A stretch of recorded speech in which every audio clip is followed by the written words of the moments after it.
Voici ce qui a retenu notre attention cette semaine à InfoCam. Le tout nouveau plan de déplacement actif de la ville de Saint-Pascal. Le service de la formation continue et du soutien aux entreprises du Cégep de la Pocatière renouvelle son identité. Le grand défi Pierre Lavoie a permis un don important versé à 5 écoles primaires. Et finalement, un souper projection au Centre d'art de Kamouraska.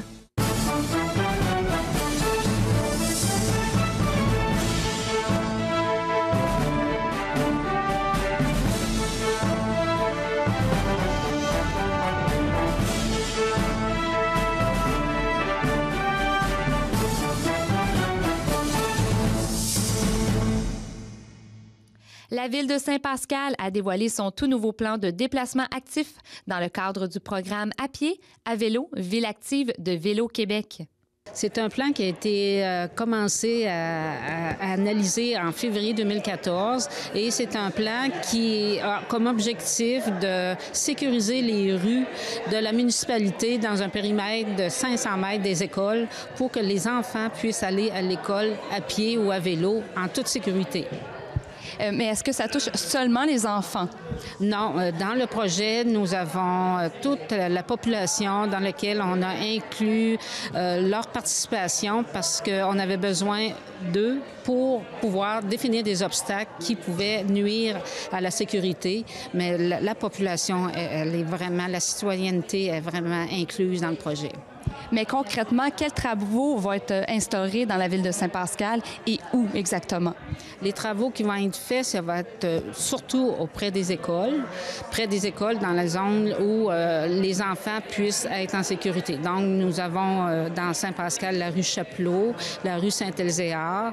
Au niveau de l'école secondaire, nous avons la rue Hudon, la rue de l'Église, qui fait que ce sont vraiment les principales rues par lesquelles, où peut-être des corridors scolaires vont être identifiés et du marquage au sol et toutes sortes d'outils qui nous ont été donnés par les experts au niveau de la sécurité.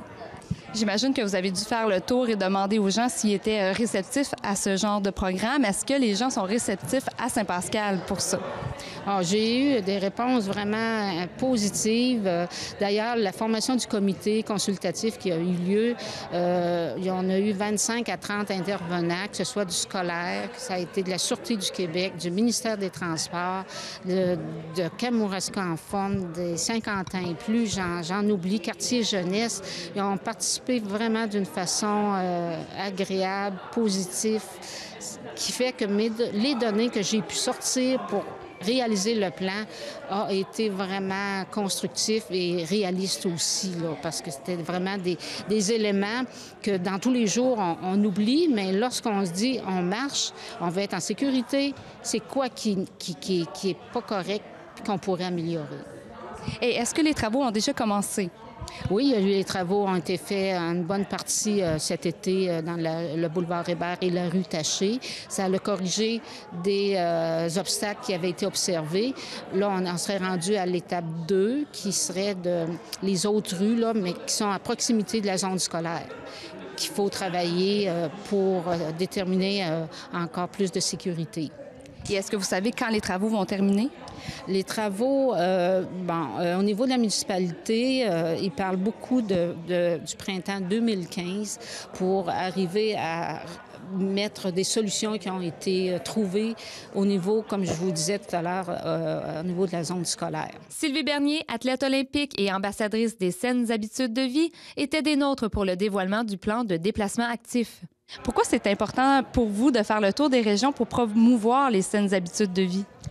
Parce que j'y crois profondément et de passer le message que lorsqu'on parle de saines habitudes de vie, ça va bien au-delà de la santé. On parle de santé économique beaucoup. Donc, une population qui est en santé physiquement, mentalement, c'est une population qui est beaucoup plus productive aussi quand on parle de population adulte.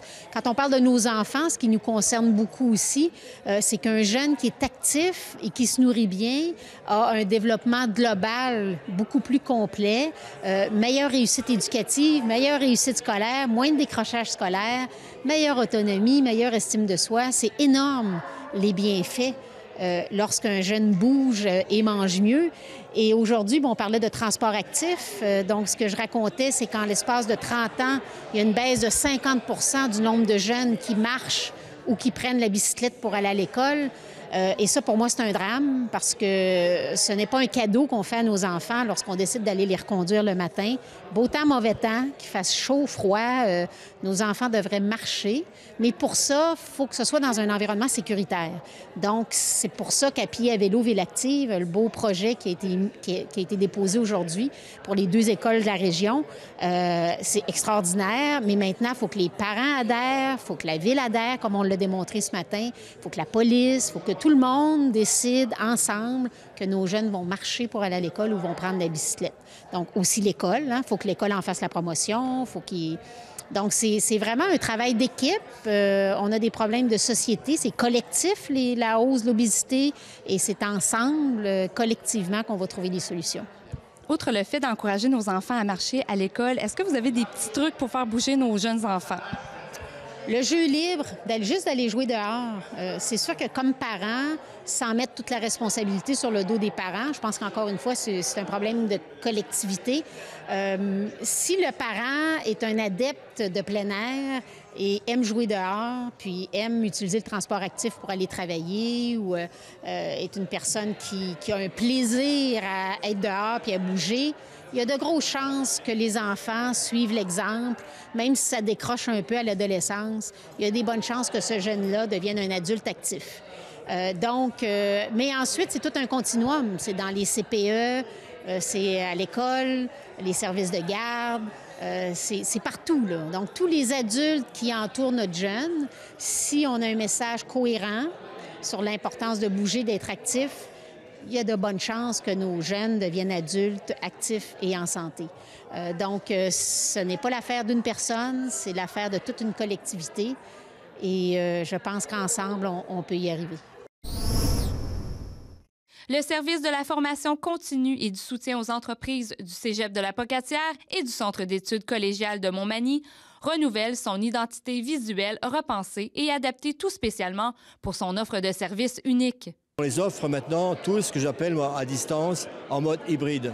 C'est-à-dire, vous avez une classe virtuelle avec la théorie, plus on rajoute un mode asynchrone où, par exemple, maman qui a mis bébé au lit à 10 h le soir peut aller télécharger les modules de formation ou des clips vidéo et l'enseignant est à distance et peut répondre à ses questions. Et de là, on leur demande en plus d'aller faire des activités pratiques en milieu professionnel. Ils vont se trouver un parrain entre guillemets. Ça peut être aussi bien le domaine de l'éducation de l'enfance d'un CPE, le domaine de la bureautique d'un bureau de bureautique, ou le domaine industriel d'une entreprise. Et après, à la fin, ils ont un stage d'immersion professionnelle de 1 mois, 1 mois et demi. Ce qui fait qu'on répond vraiment aux besoins de l'entreprise et l'étudiant, dès son début, a un horaire flexible, adapté à ses besoins, à sa vie sociale, à vie familiale et adapté aussi aux besoins de l'entreprise. Est-ce que depuis que vous offrez des formations continues, est-ce que vous trouvez qu'il y a une augmentation de l'achalandage des étudiants? Il y a 4-5 ans, j'avais une quarantaine d'étudiants à temps plein, étudiants dans des programmes d'AEC à temps plein. Maintenant, j'en ai plus de 600 qui sont en ligne, en mode hybride, et qui étudient des programmes à temps partiel ou à temps plein. Donc, on a vraiment augmenté notre clientèle.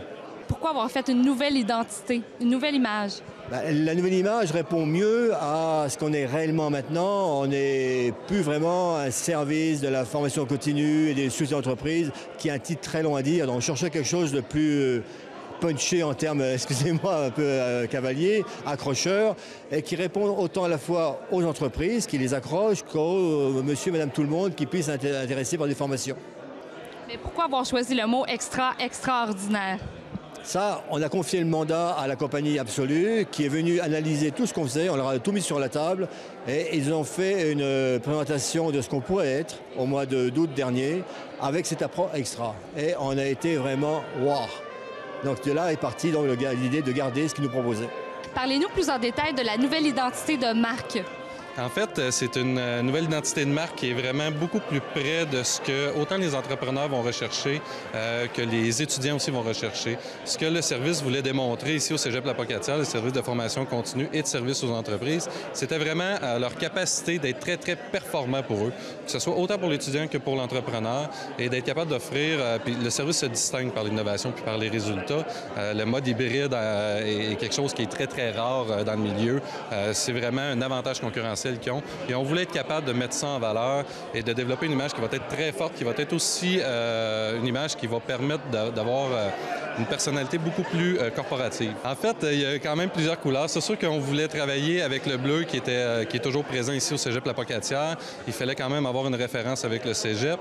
Mais on a travaillé beaucoup aussi avec le vert, qui est évidemment un symbole d'espoir, symbole de la finalité, de l'évolution, et de travailler avec le rouge, qui est une couleur beaucoup plus criante et beaucoup plus agressive pour tout le domaine de compétition dans lequel les entreprises œuvrent. L'énergie dans les équipes est palpable. On va commencer immédiatement avec la formation des Batman de Pointe-aux-Trembles avec le numéro 2. Et puis pour les affronter, nul autre que LIPH Gris Compoir. Eh ben quand même, hein! C'est une belle façon de régler ces problèmes! Ça en fait 2 sur 6. Encore une tuerie. Le tournoi provincial d'improvisation de l'école secondaire Chanoine-Baudet, mardi 21h, en rappel vendredi 20h30. Non, j'en suis sûr. Non. Aujourd'hui, on va parler de la Corriveau. Mais avec cette légende-là, je vais pouvoir vous montrer comment naît une légende. Parce qu'une légende, ça part toujours d'un fait vrai. Alors, je vais commencer par les vrais faits historiques sur la Corriveau, la vérité. Après ça, on va conter une légende sur elle. La Corriveau, là, elle s'appelle Marie-Joseph de Corriveau. Elle est née en 1733 à Saint-Vallier. Saint-Vallier, ça, c'est sur la côte du Sud, entre Montmagny et Le Québec. temps d'un conte, lundi 17h, en rappel dimanche 10h. Du 12 au 15 juin dernier avait lieu le 1000 km du Grand Défi Pierre-Lavoie. L'équipe Alliance Affaires et la commission scolaire de Kamouraska ont pu verser un don important à 5 écoles primaires. Le Grand Défi Pierre-Lavoie, c'est à la base 1000 km de vélo. Ça va être la 6e édition. On a fait la 6e édition.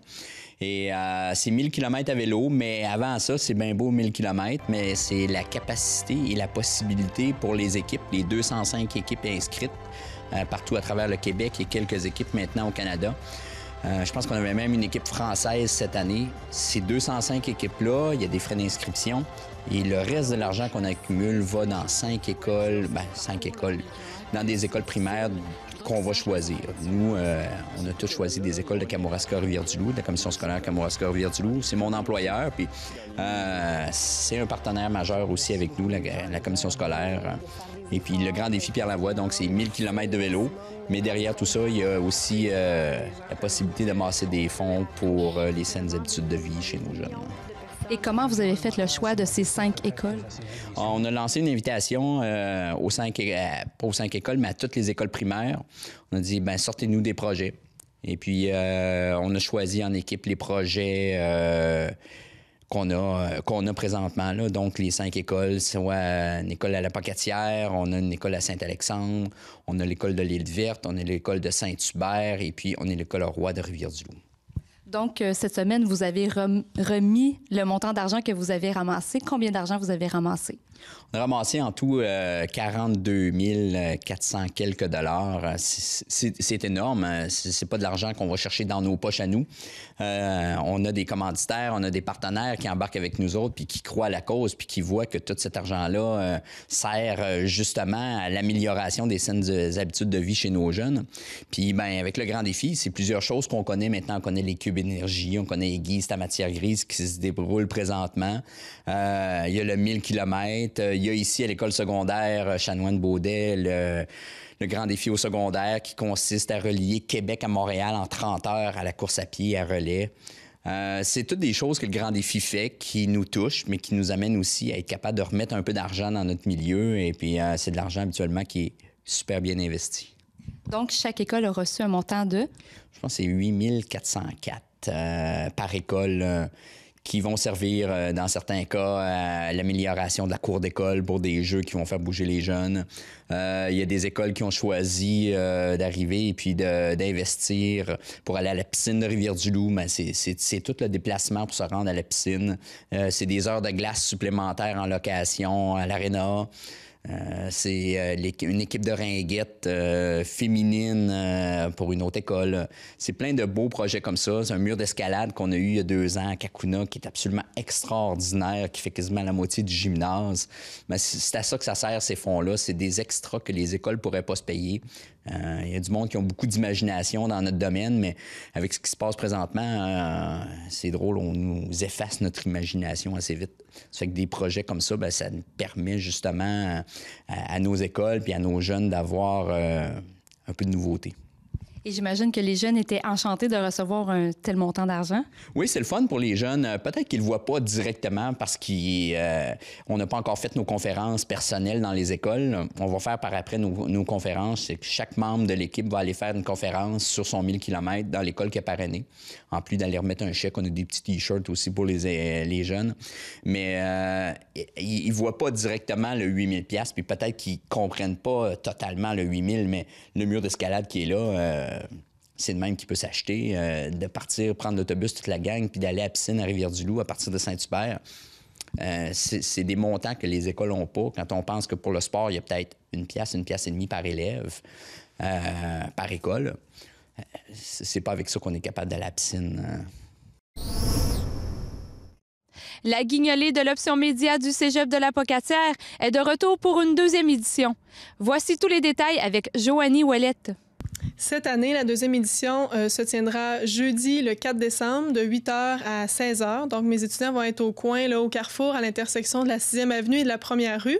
Et ils vont ramasser les dons en argent là, des citoyens qui vont passer par cette intersection. Et qu'est-ce que vous allez faire avec ces dons-là? À qui vous allez les remettre? On les remet comme l'année dernière. On a encore le même partenariat avec la Société Saint-Vincent-de-Paul. C'est Mme Jacqueline Laure qui est la responsable. Et c'est une société qui vient en aide là, aux familles moins bien nanties de la Pocatière, mais aussi de Saint-Onésime. Ils vont confectionner des paniers de Noël avec les denrées qu'on va ramasser pendant la journée. Et l'argent sert souvent à acheter des bons d'épicerie dans les épiceries locales là, pour, disons, donner un petit plus au panier de Noël avec des produits frais, là, de la viande et des choses qu'on peut pas mettre, disons, dans les paniers habituellement. Et pour ceux qui veulent aller porter les denrées non périssables, c'est où qu'ils doivent aller? Les denrées non périssables, ça se passe au local de la Société Saint-Vincent-de-Paul. C'est au sous-sol de la cathédrale à la Pocatière, au même local habituel. Je vais avoir aussi des étudiants qui vont être sur place pour confectionner les paniers, recueillir les denrées, remercier justement les gens qui font des dons. Donc, on va être à 2 places en même temps, finalement, à l'intersection et au local de la Saint-Vincent-de-Paul. Et cette année, il y a du nouveauté. Choc FM va vous aider aussi à récolter tout ça? Oui, c'est le fun. On a une nouvelle collaboration. Choc FM de la Pocatière va être sur place toute la journée avec une voiture et ils vont faire des petits reportages avec mes étudiants. Donc, il y a un peu une portion pédagogique également, bien entendu.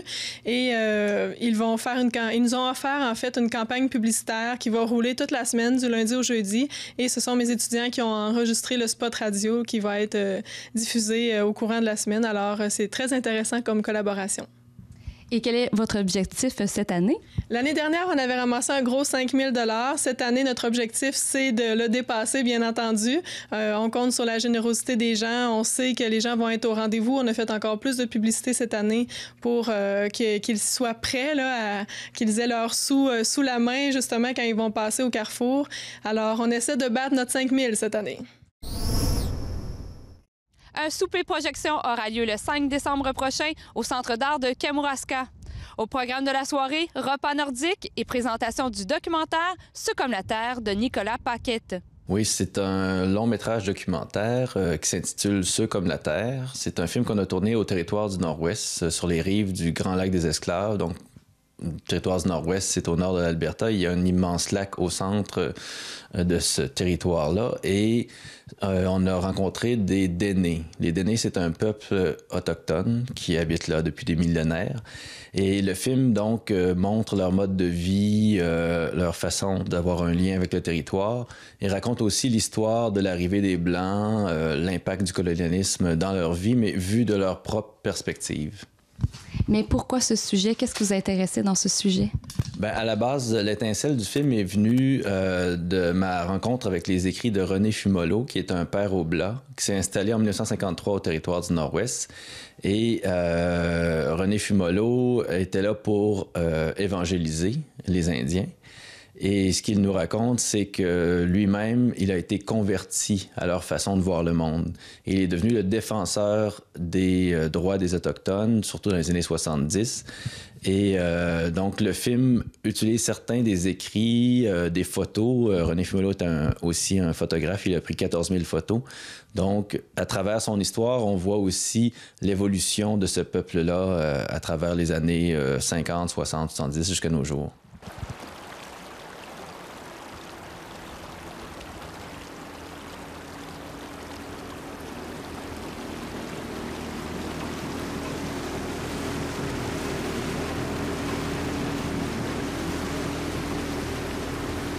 Renee's book was like, just kind of blew the doors open, and then everybody was like talking about the Dene people.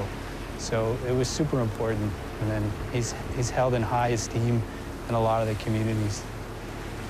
He's a pretty radical dude. He's really, really radical. He's just a small, little, kind of shy man, but he's a real, real radical.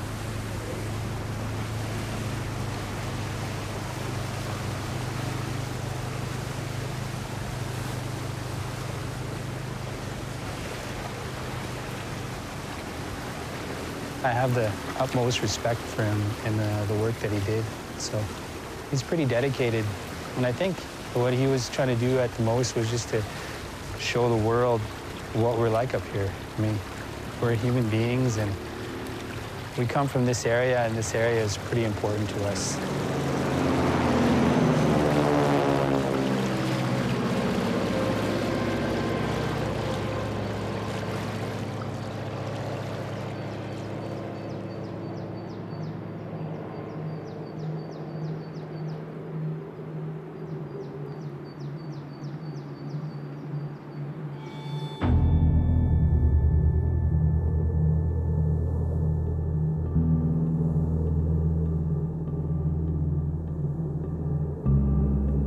Dear Mother, the part of Canada where I am is called the Northwest Territories.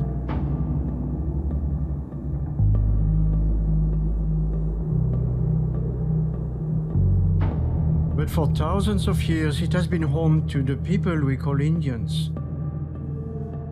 They call themselves Dene, which means those who are like the land. They call their territory Denende, which means the land of those who are like the land. Mais j'imagine que ça a dû prendre quand même beaucoup de temps de préparation pour ce genre de documentaire. Oui, c'est sûr qu'on a fait pas mal de recherches. On a essayé aussi de rencontrer des personnes qui voulaient nous raconter, qui voulaient témoigner de ce qu'ils vivaient. Donc, on est allé en premier en 2009 faire un repérage, puis ça, faire des pré-entrevues et tout ça. Puis ensuite, sur 2 ans, on était tourné 2 étés consécutifs, notamment dans un petit village qui s'appelle Slutselke. Et c'est un village où habitent 200 personnes. On peut s'y rendre seulement en avion ou en bateau. Donc, le mode de vie là-bas, c'est encore beaucoup la chasse, la pêche. Et ils essaient de trouver une certaine forme d'autonomie malgré la difficulté du climat et tout ça dans ce milieu-là. Et est-ce que votre documentaire a pu voyager un peu partout? Ben oui, j'ai eu la chance de le présenter entre autres à Yellowknife, au Festival de film international de Yellowknife, pour donc le montrer aux gens qui vivent ces réalités-là et aussi aux personnes qui sont filmées. Ensuite, le film a été présenté au Festival de cinéma de la Ville de Québec. Puis, je reviens tout juste des rencontres internationales du documentaire de Montréal où le film a été présenté aussi. Et après le souper projection, est-ce que vous allez être là pour discuter avec les gens? Oui, c'est le plaisir de la chose. Donc, on va d'abord déguster, ensuite on va regarder et on va échanger aussi sur les impressions, les questions que les gens auront. Je vais être là pour leur raconter l'envers du décor aussi. Qu'est-ce que vous proposez comme repas pour la soirée projection? Alors, pour le repas thématique qui va être en fait symbolique aussi parce que ça va être un parallèle avec le film, on s'est inspiré de la tradition nordique, de la tradition amérindienne, donc de matières premières plus indigènes du Québec. Ce qui veut dire? Alors, on aura du lièvre au menu, on aura de la truite. Ça sera aromatisé avec de la baie de genévrier, du sapin. Il y aura également les têtes de violon qu'on avait récoltées au printemps et qu'on a mis en conserve. Il y aura des petits fruits, évidemment. Il y aura les petits fruits rouges, les canneberges, les mûres, les framboises. Et sûrement d'autres surprises parce qu'on risque d'aller cogner aux portes de nos producteurs cueilleurs de plantes sauvages avoisinants. Et pourquoi avoir fait ça au Centre d'art de Kamouraska? Bien, en fait, ça s'inscrivait dans la programmation du Centre d'art. Et puis, on trouvait une magnifique salle, d'abord, une atmosphère incroyable pour la projection d'un film. Je pense que ça vaut le coup. Et en plus, c'est une salle qui est équipée pour recevoir des gens à manger. Donc, c'est vraiment... Tout était là pour créer un événement unique.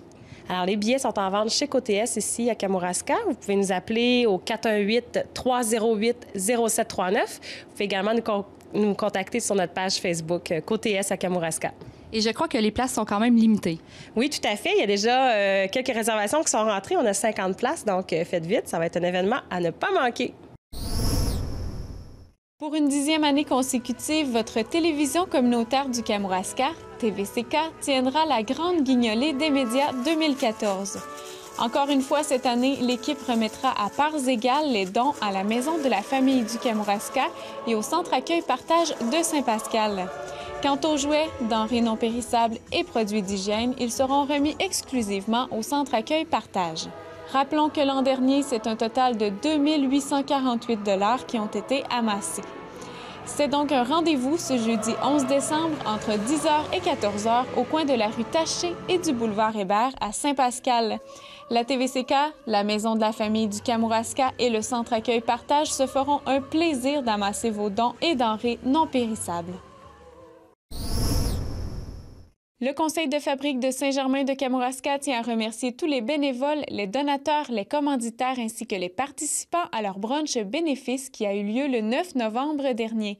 Plus de 190 repas ont été servis et le profit net après dépenses se chiffre à 1 950 $. C'est ainsi que se termine votre bulletin d'information. Merci d'avoir été avec nous et on se donne rendez-vous la semaine prochaine pour le dernier Infocam de la saison.